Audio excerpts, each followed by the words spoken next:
7 o'clock, my favorite time on Tuesday nights. It is Joey Ragona, July 29th, just getting into August already of 2025. Wow, can you believe it? We are already going into the over the second half of the year in 2025. I cannot believe we are here already. I am super, super excited because we're going to talk a little bit about one thing that comes up all the time: content. How do we create more content, or how do we create content or repurpose what we've already done? And my good friend Lauren is in the house, and she's all about productivity. So Lauren, I know we were just talking. Well, first of all, how are you? I haven't seen you in like 18 months. Like, what's I going know. on? I'm good. I'm good. How are you doing? I'm very, very good. I'm excited to have you here. Thank you. And by the way, if you're watching us live, let us know with a hashtag live or hashtag replay. And if you have any questions, anything, input, want to share with how you are repurposing content, let us know too, because we love to learn. This is an ongoing conversation. And so what I was about to say was you are like the expert in productivity. This is what you do. And so, you know, this is what this is about. Like, it's repurposing content, but it's not in a way where it's just like, hey, just take another piece of content, take one piece of content and make it into like multiple other ones. Because I'm just looking at my iPad here just to set it up so I can see the Facebook group. And so, hey, Joanne, good to see you. I see, I knew it. So every time I go to the Facebook group, there's always somebody watching. So thank you for watching from the Facebook group, Joanne. So, when I first started doing this, this was about, I don't know, 5 years ago when I first started around Atlas, around that time.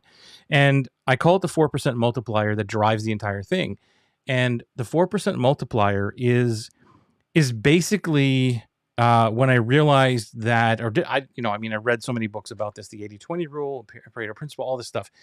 And that 96% of what we do is a waste of time, which brings it down to 4%. So what's the 4% that you're doing that is actually going to move the needle? And that doesn't mean constant. That doesn't mean 24/7. It means like, what are the just 4 or 5 things you're doing every single day or week? Like, this is one of them for me. I've been doing this forever. And it just every Tuesday, doesn't matter. Doesn't matter if one person shows up or 100 or 1,000. That doesn't matter to me. I'm still going to do it because this drives one of the components of the 4% multiplier. And so that's where the concept started. It was like, what can I do on a consistent basis that I can then repurpose?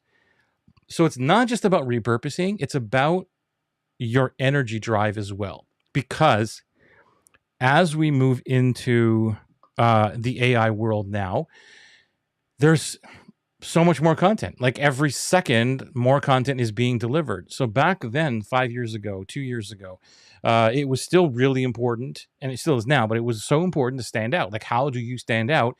But how do you create content? And that's where the repurposing was. Because one of the biggest problems I find is that even people are creating content, it's not connected. It's just like, oh, I created content and I'm consistent. That doesn't do the job.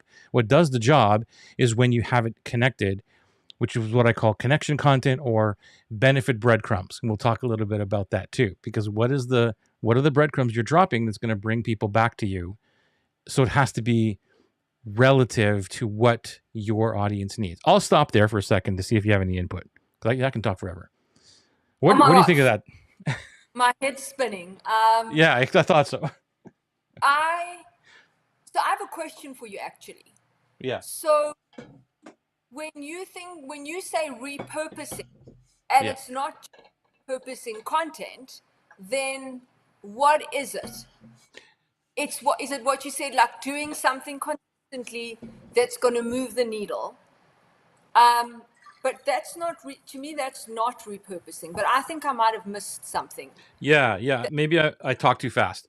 It is repurposing content. It is taking this thing and repurposing it, like asking, okay, so let's create some posts out of this. Let's create an email, whatever. So it is repurposing this thing. Yeah. But when people talk about repurposing, there's two angles. There's just take this thing and create 50 other things from it, and that's the process of repurposing. And I'm not just talking about that, but we can. It's more about what am I repurposing, and even more important is what's the source of it, right? What's the source of the repurposing? So whatever is easy for people to do, like this is easy for me to do, to get on and just start talking. It's easy for me to get into Academy and help and coach people through. And there's always breakthroughs. There's always something that come out. And then I'm like, okay, well now I want to create an email from that, or I want to create a post out of the conversation today. So those are my 4%. That's what I'm showing up to and consistently doing every single week. Make sense? So that's my 4%. That's going to move the needle, because from those I can create anything I want to, and I can even have other people do all that stuff. But that's my 4%. So when I'm talking about repurposing, the first thing I would ask a client is, where are you going to show up consistently, and what does that look like? Okay, so that's good, and this is part of is clarity, right? And not just to assume things, and just as a general lesson, I guess, is we all have different interpretations or understandings of the same thing often, right? Yes. So yes. So the way you're describing it, I totally get it, and I just have a different name. Well, maybe not. So understand the repurposing content, right? You have a piece of content, you split it up, you break it up, you use it in different formats, right? That's one definition of it. Yes. Right. But what I'm hearing is what's happening before or consistently to have that content. Yes. That correct? Yes, it's kind of like it's like what's the source of it? If I'm gonna carve out the Michelangelo, what's the slab of marble that's sitting in front of me? That's what I want to know first. Yes. Okay. Totally on the same page. Got it. So, so again, it actually comes down to clarity, right? Yes. What and where and why are you going to get that content from, right? So what is it? What is its purpose? What is it going to achieve? And where is it going to be generated from? And this is what you demonstrate. You've been doing this every week for years. Yes. Right? It's 1 week I'll do this, 1 week I'll do that, another week I'll do another thing, and then it's a hot mess basically. And then you're drawing your content from that, right? Then that's a hot mess, because there's no consistency, there's no, I guess, consistent message in it, probably. And so I think what people have to decide is, or know, and you can help them, this is part of what you help them with, is where are the people that they want to serve hanging out, right? Because then that's where you need to show up, and show up consistently, right? So if I'm looking to work with a certain demographic and I spend all my time on LinkedIn and that's not where they are, then I might be consistent and I might be generating content, but it's also not going to move the needle. Right. And so figure that out. Yes. And where they are is important. What's super important is the process of consistency and what the message is. And it sounds surface level, but anybody listening, they're going, I've heard that before. But I want you to really listen to what I'm saying here, because I never have a problem creating content, never. And it's because I have a process of showing up in the world. That's the thing. Like, what am I going to do? Like, where am I showing up in the world, and what am I doing?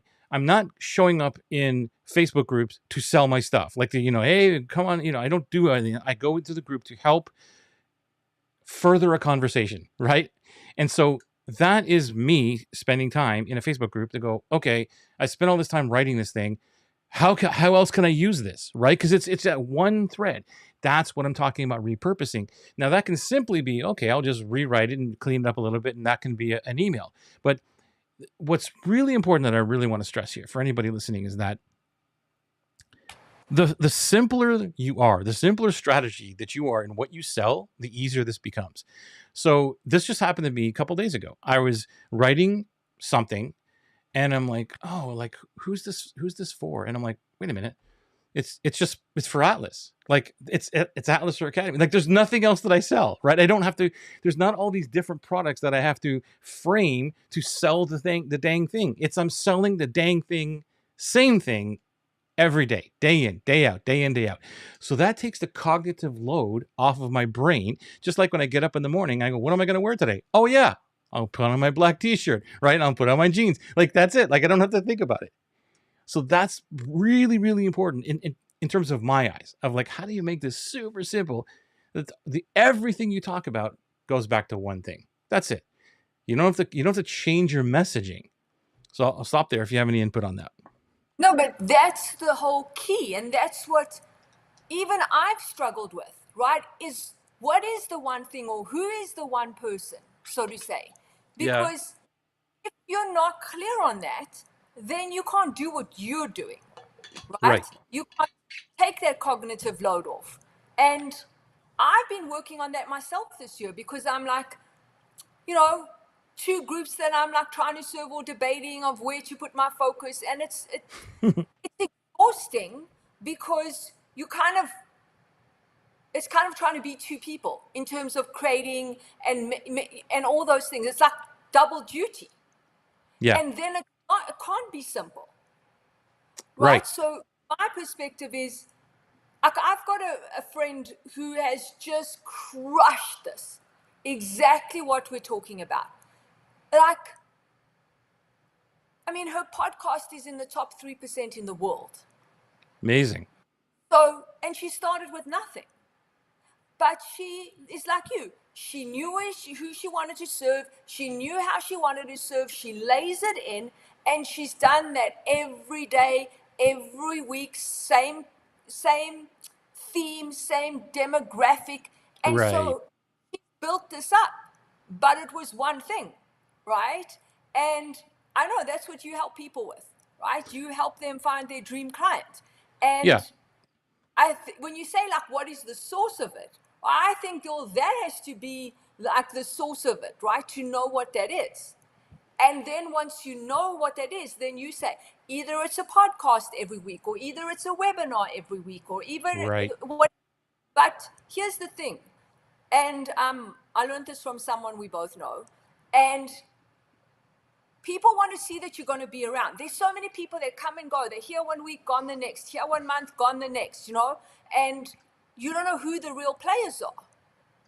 And so people want to see that you're around and that you're going to be there next week and next week and next week, so they don't start, like, I guess, following you or listening to you or learning from you, and then all of a sudden you're gone. Yeah. Right? So that's why, and even, I don't know if you know who Natalie Ellis is, it doesn't matter, but, I heard her speak, and she said, everyone's saying, oh, webinars are out now, or this is out now, and this is in now, and don't do this, and do this, right? And she's unbelievably successful. And she goes, they're all in if you use it. Sure. It doesn't matter if it's a webinar, it's a podcast, whatever. And so I think it's like, that book, The One Thing. Yes. Right. So it's the one platform, so to say, the one product, the one audience, right? And then, in a sense, it's easy because you're not debating yourself and, well, should I do this, or should I say this, or is this going to offend this person or that person? You can't speak to everyone. But I know that that's what the majority of people struggle with.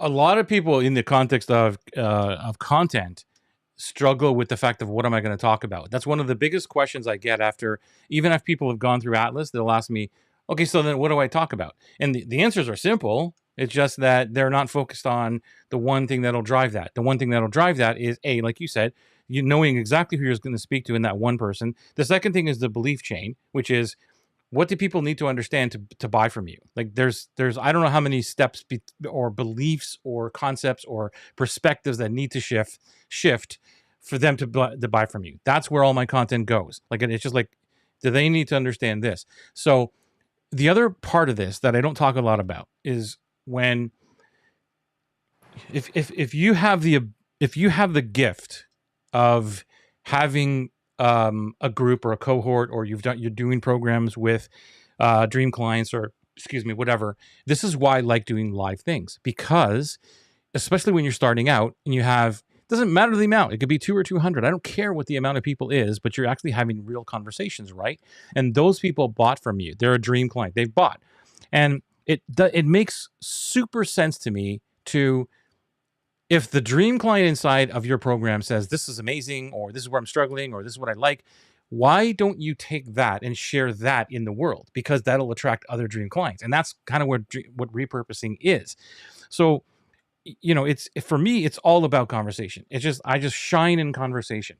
And once I have the conversation, I can do anything I want with it. So for anybody listening, let us know if you heard, by the way, #live or #replay, if you have any questions about content repurposing and what we're doing here. Because I want to give some strategy here, or I guess some concrete stuff of what I'm talking about too. Because I'm sure that everybody knows, look, you take a piece of content and make it into a whole bunch of others. But that's not really what I'm talking about, right? I don't do that, because it's easy for me to take an email and go, yeah, okay, put it into Descript, and now let's make a video out of that and put some B-roll in it and blah, blah, blah. That's really not what I'm talking about. You were going to say something? I cut you off. No. It was just what you said about conversations, right? So it's knowing what are the questions people have, right? Yeah. That's what they need. So it's one thing for you to think, oh, I want to write about this, or I know this, so I'm going to write about this, or if it's not writing, talking, whatever it is, right? Yeah. It has to be, I think, is what are the questions or problems that your audience has that you can serve them with, that you can give them answers to, that you can give them guidance to. I think, right? No, absolutely. Absolutely. And then, as you said, like you were creating something for Atlas, right? And that content, it would have just been for Atlas. But if it had been able to serve someone else, you would have shared it, right? You would have used it again. But I just keep coming back to what you're saying. It's knowing that one thing. What are you talking about? What's your expertise? What do people need to know or struggling with? Because when you know that, then, and you're an expert, then you should be able to like create content all day. Like you shouldn't have to worry. Like, yeah, it's a constant thing. My problem is too much content. Like, and so now, and that was always my problem, which is a good problem to have. But now what the problem is that it's even more because of AI, and I can create with AI. We'll talk a little bit about that too. But then now everybody's creating AI content, but it's surface level. It's not deep content. It's like, oh, now I can write something and copy and paste and whatever. That's not what we're talking about here. However, I use AI a lot to help enhance what I'm doing. So I want to share a little bit with that as we go into this. Okay, so this is AI enhanced. I got some notes here that I'm reading from. So AI enhanced repurposing. I just made a couple of notes that there's, I'm sure people know about tools, and if you don't know about them, I'll share a couple of what I do. So there's the transcription tools is the most important thing. That's the most important thing. So there's like Descript. I've mentioned that before. I use Descript like crazy. I was probably one of the first users of it. And not that matters, but I've been using it for a really, really long time. And that's where everything goes. So these things go in every single week, right? Kath puts them in, we transcribe it. So now I have not only the video, but I also have now the transcripts and all of that. How did the conversations go? What did I talk about? That kind of stuff. So just that alone is great. I have the transcripts of that. So you can also use Otter. Otter is a huge another one, Otter AI. Automatically converts everything into audio and text, which is very, very cool. So now you can have audiograms, whatever you want. Content summarization. This is huge. So the long form stuff that we have, who's got the attention span anymore?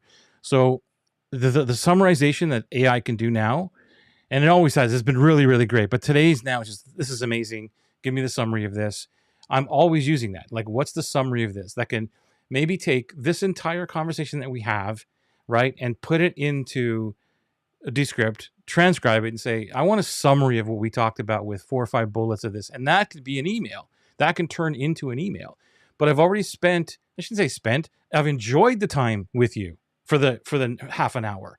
And then, but I don't have to spend any more time thinking about, dang, like, what can I pull out of this? So this is where the AI helps enhance, right? It's like, I've already done the work. I'm already focused here on the conversation, I don't have to put too much more cognitive load into like, well, what should I pull from this? Because then it can give me the ideas, and then I just tweak it and write it and then send the email, right? Formatted that adaptation, I did put that in there because if you are the person, which I'm not, where, and then again, there's nothing wrong with it, I just don't do it, where you can say multiple formats, turning podcast transcripts into blog posts, extracting key points, which is actually what I just said. So I'm contradicting myself there for a second. Social media carousels, creating tweets and long form articles, all of that stuff. So I do that. What I was talking about is multiple platforms. Like take this, make it into YouTube, make it into TikTok, make it into, like, I don't do that. That's where I Right. was, yeah. Yeah. But again, there's Yeah. nothing wrong with it. I just don't do it, but you could. Right. So that's where the video clip generation comes in. Like, hey, I want this, and turn it into this and turn it into that. That's really cool. Now, here's something that I don't talk about a lot too, where, and hopefully this will help someone else, is the content framework analysis. Because I love AI for analysis. Like, I just really, really love it. You can pick out stuff that we would never really see or it would take us forever to figure this out. So if you now have, and you're using AI in some way, you can have it analyze successful content. So I have things where I put it out and it's tagged in Notion, whatever. And then whatever's really, really doing well, I could put it back into AI and say, look, this, whatever I did here worked really, really well. And it's usually like a text post. Okay. It's usually that. And then I'll say, what's going on here? So then it can help me replicate a framework for future content creation. That's only for me. Right? So That's amazing. That's really, really cool. And that's where AI helps us to amplify our message. Any thoughts on that? I'll shut up for a second. Take a swig of water. So AI and I haven't quite gotten to know each other. You don't get along yet. Get off on a good start. Let's just put it that way. There needs to be some mediation and things that have to happen. So, in a big way. Anyhow, that's a whole other story. And what I was going to say is that you're saying, well, there's so much content being generated in AI and blah, blah, blah, and all of that, right? Yeah. And so what I think is going to become even more sought out is a personal touch, right? Is people feeling that, oh my God, this wasn't just spewed out, right? Who was it? Someone was telling me that their kid came home from school so upset because their teacher gave them something and they put it in this, where you can tell if it's and it was. And they got so upset because she didn't put any effort into it and she just used AI. Now we have to go and do the work and it's not fair and whatever. I don't know why I'm getting sidetracked. Oh, because it's not sidetracked at all. There has to, I think, there has to be a personal touch. And you know what? Like, I just got a message on LinkedIn the other day. Like, like, what do you call, like, looking to get me as a client, right? Yeah. And I'm already working with that person. Oh my God. And I go, oh my God. Like, seriously? And then got a follow-up message. And so I think people are going to become really skeptical of what they get, and they are. So. At the end of the day, yes, AI can do all these amazing things, like you said, which is genius, right? But then, as you have to take that and put yourself. I don't know. This is my opinion. You don't have to do anything, right? And put some personality into it. And the other thing, Joey, and I think we both know this: people are lazy. Oh yeah. They are inherently lazy, and they choose the path of least resistance for the most part, again. And so I think it's almost like I think it's going to be misused and then in a way, like, reduce credibility of someone. I think you've got to use it for the right things, like what you're doing, right? I think it's genius that you can put it in and it can analyze it and it gives you a framework. That's amazing. But then you're going to take that framework and you're going to put yourself into it. Yes. Um, Yes. and so I don't know where I was going with this. Well, it's repurposing ideas, and it's like, so, you know, I agree with you. Like the personality coming through and humanizing is going to be even more important. It already is. It already is. It's not that it's going to become this, or AI is going to do this. It's already doing it. We're already in it, and if you don't realize it, not you, but anybody listening, if you don't realize it, you're already behind. It's already here. The AI revolution or whatever is not coming. It's here, and it's either you adapt or you don't adapt, and it's up to you what you want to do. So I've chosen to adapt, to say, how can it help me or how can me help me amplify what I'm already doing. So I'm already a pretty good writer, I think. I'm like, how can it help me understand or write better, or pick out certain things that I'm not seeing, and then take that and tweak it. So I even taught my clients my writer system. There's 4 specific steps that I do, and yeah, some of it's using AI, and they're like, holy crap. I go, yeah, but I don't just put it in and go there and say, hey, listen, write me a post based on this topic that I just talked with Lauren about. Like, that's what people will do. Like, hey, I talked about this, and write me an email. And then they'll just take that and post it. And that's not what I do. So even though I might even take this transcript and say, are there any ideas for emails here? And then it'll give me ideas for the email. I'm like, okay, great. And then I start writing out the idea. And then I might take that idea. Here's why. Okay, so I'm going to bounce for a second.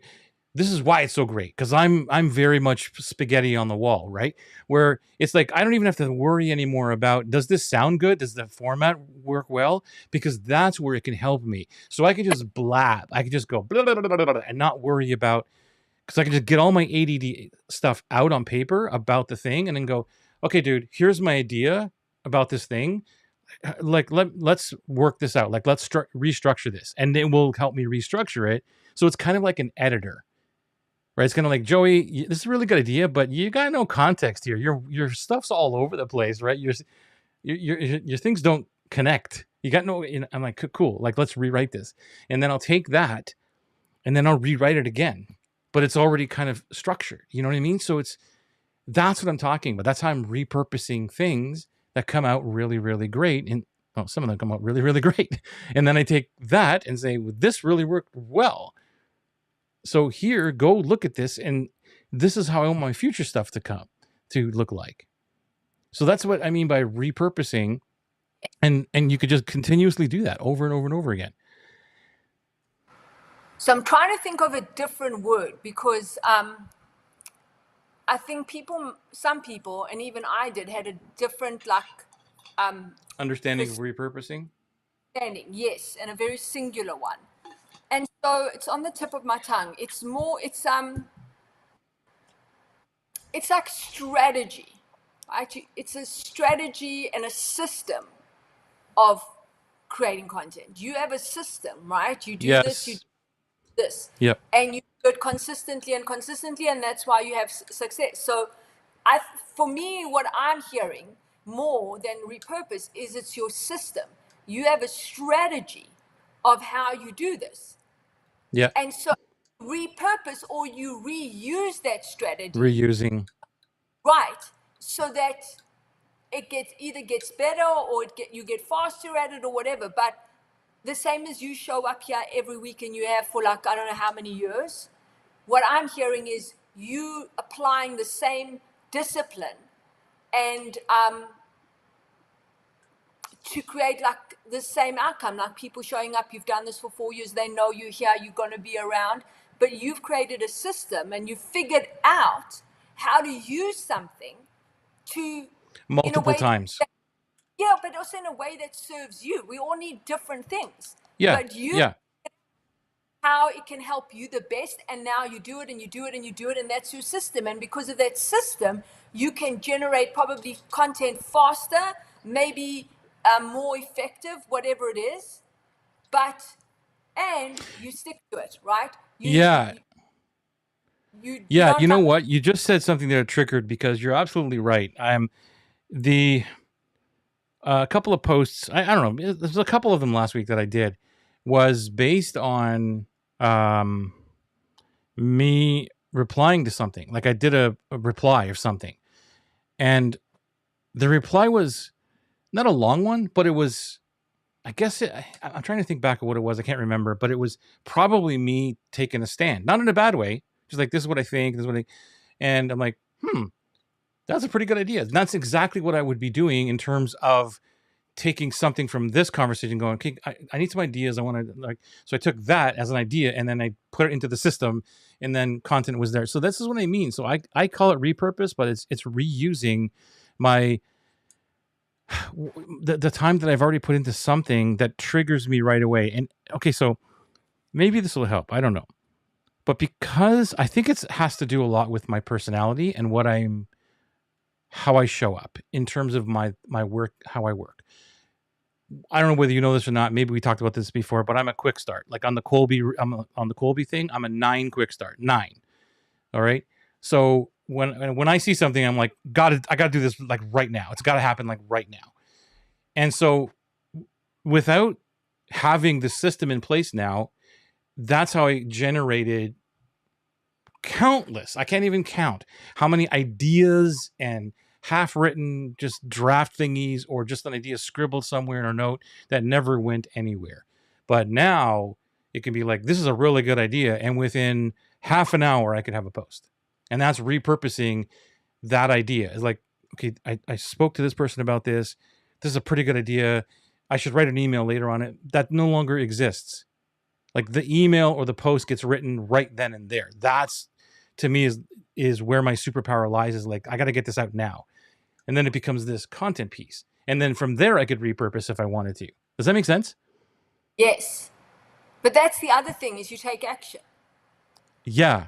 I cannot not take action. Right. Which and is you great. don't sit well and overthink and overanalyze and whatever. You just, you jump in. And then as you go along, you're not waiting for anything to be perfect, and which we shouldn't be. It's like a compliment, right? And Right. so that's the other part of it. You can have all the ideas and all the tools and stuff, but at the end of the day, you got to take action. And on that note, when you talk about productivity, right, if you've got a routine of when you do stuff and it's consistent, it's like the black t-shirt. You don't think, I wake up on Monday, I do this on Monday morning. I wake up on Tuesday, I do this for half the day, rest of the day, whatever. So you're not constantly having this debate, or should I not, could I do this, could I do that? And then like before you know it, your brain's like exhausted and an hour's gone by and you've done like nothing and you still don't know what you're going to do. Right. So for me, when you think like in that vein, is, you know how you say you can't not do it straight away, right? So one of the things that I cannot do, and I can't sleep if I don't do it, is planning, like planning the week ahead, knowing what I have to do, what I'm going to do. I can't go to bed on a Sunday night without things mapped out, knowing that it could change and it could pivot, but I've got a game plan, right? So I wake up Monday morning and I've got a game plan, and that's my system, just to be productive, right? And then do the things that you're talking about. So I'm not wasting time. So it's kind of a parallel, I think. Same concept, right? Yeah. Same, I want to. I know we're almost done here, and I just wanted to reinforce the idea of knowing what you're talking about, who you're talking to, what the outcome is that you're trying to get for them.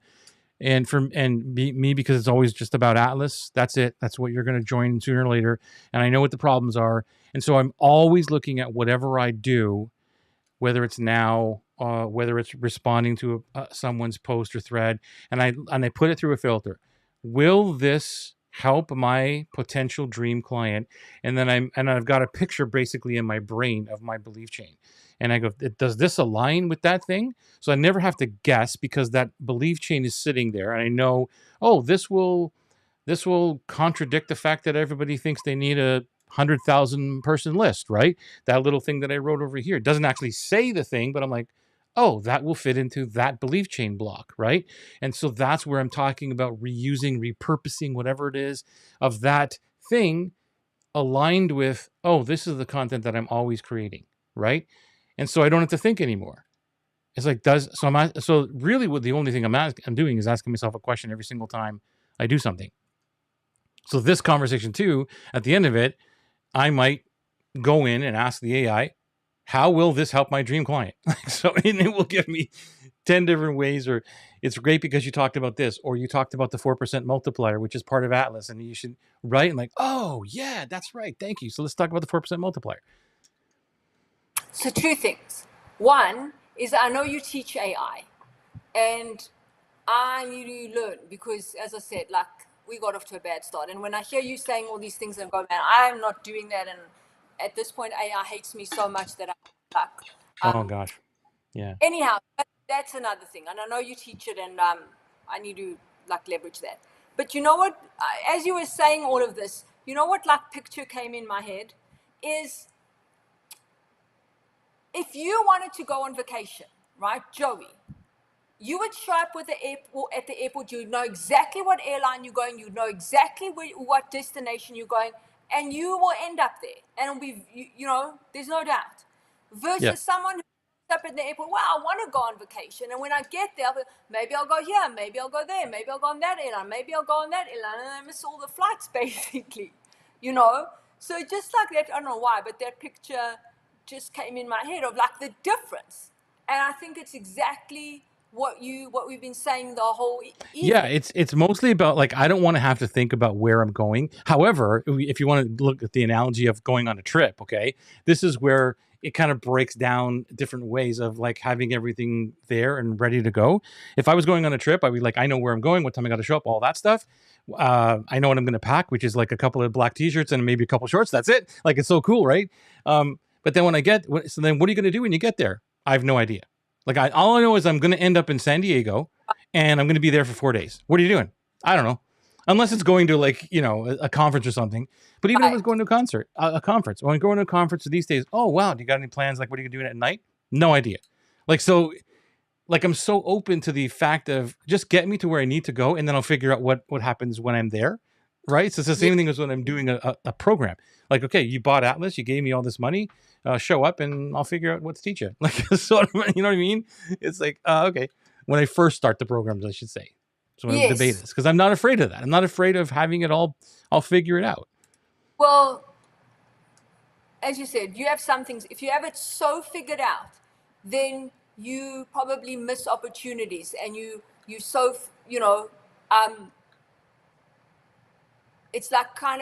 like your way or the highway, but not in that way. Like if I'm so determined that this is how it's going to be, and this is what I'm going to teach, and then like so for example, like these athlete kids that I'm working with, right? Yeah. I have content and a curriculum that I intend to teach them, and they will get it all at some point.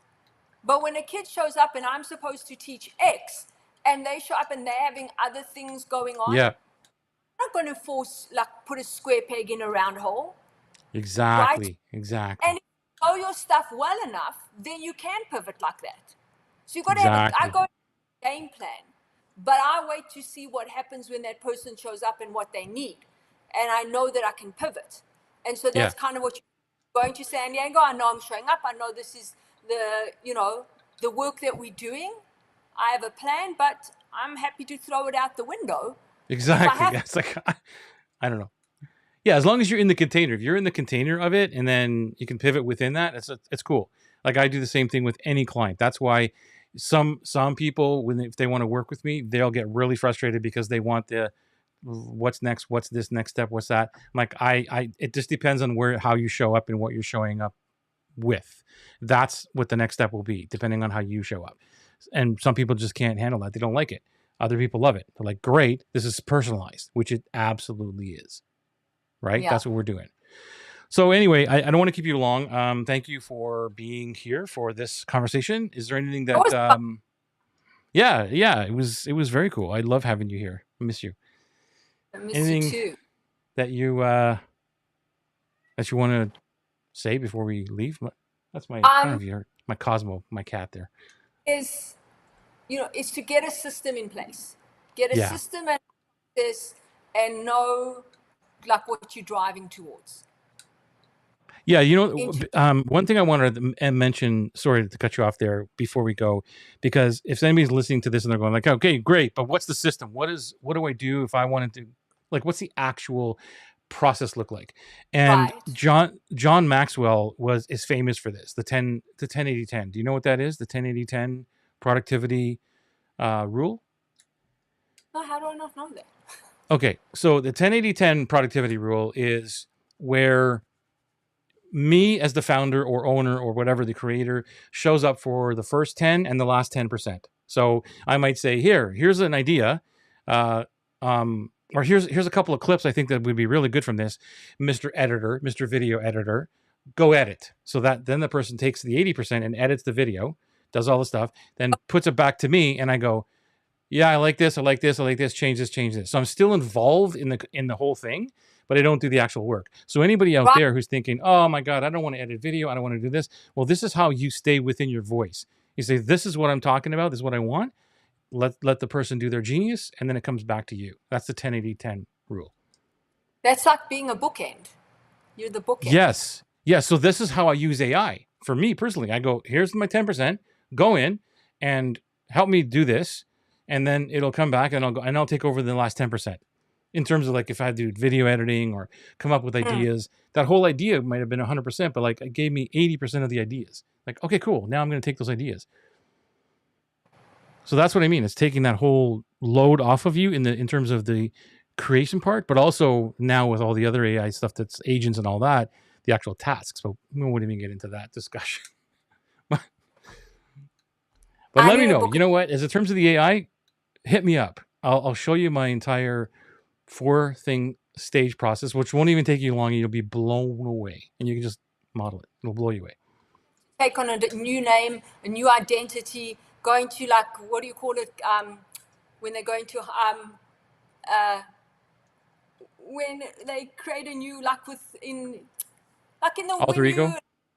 No, like, when people are like threatened, like when they, for security reasons, and they have to get a new identity, right? Oh, witness protection. Yes. You're gonna have to I need you to put me in witness protection so I can leverage whatever is going on, because yeah. Yeah, you have to get into it. You have to be there. Yeah. I'm not a very patient person at all. So well, this is the good part, because you're not the only one. I deal with that is impatient, and so that's all I'm trying to do now is speed up what I do, and then here are the things, and I don't want to just call them prompts, because everybody's like, oh, here's the best prompt for this, best prompt for that. But again, it's a system. It's a systemized. Do this first, take that, put it back in, do this, ask this. So it's basically a step-by-step prompting system thingy, and it gets amazing results. Like you would be, I would love to know we'll talk offline, and I'll show you some of the stuff, and it'll blow your away. Even the thing I just did with my clients. Now I have a coaching insight for them, personalized coaching insight that exactly shows them where the holes are, what the patterns are, where their limiting beliefs are, all of that stuff that's coming directly into each Academy person. And they're like, holy crap. And they can't get that without me. You know what I mean? Without me, because I've trained the AI to know what to look for. Does that make sense? yes. It'll blow you away. Yes. So you know how you say it will blow me away, and I know it will. I guarantee you, when you hear what's been going on with me, I don't think you will laugh harder than you've ever laughed. Yeah? Okay. Let's say goodbye, and maybe we'll have 5 minutes to chat. So, all right. Lauren, always learn amazing from you.